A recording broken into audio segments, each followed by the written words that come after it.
આજે આપણે બનાવશું બ્રોકોલીનું સૂપ. તો બ્રોકોલી, ડુંગળી અને તમાલપત્રને આપણે બાફવા મૂકી દઈએ પહેલાં. હવે લસણને ઝીણું ઝીણું આપણે સમારી લેશું. હવે બાફેલી બ્રોકોલીનું આપણે પ્યુરી બનાવી લેશું.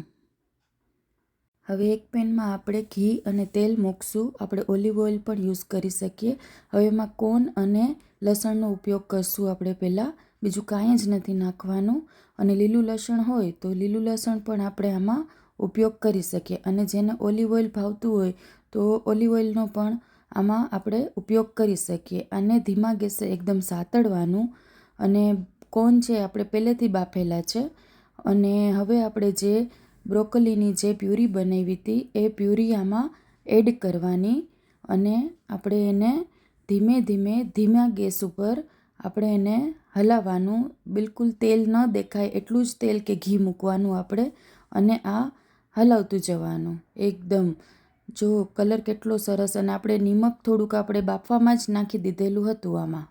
હવે આપણે થોડુંક પાતળું કરવું છે. તો મેં જે આપણું મિક્સરનું ખાનું હતું એમાં થોડુંક પાણી નાખી અને હલાવી અને આપણે એમાં થોડુંક વળી પાછું પાણી નાખી દઈએ. એટલે બહુ જાડું ના ભાવે સૂપ.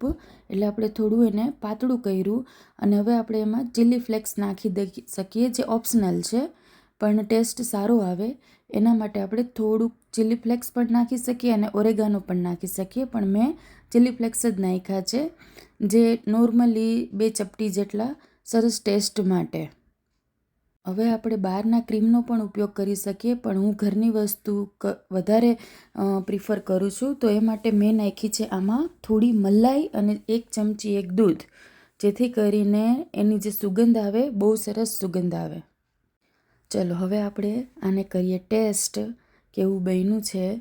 જનરલી મને ટેસ્ટ કરવાની આદત બહુ ઓછી હોય, પણ નવીન વસ્તુ બનાવું એટલે મને એમ થાય કે થોડું ટેસ્ટ કરીએ.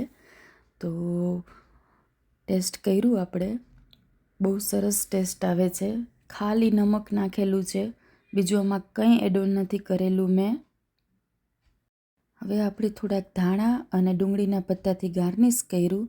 અને શિયાળાની સિઝનનું ખૂબ હેલ્ધી સૂપ એટલે બ્રોકોલીનું સૂપ. Enjoy the soup.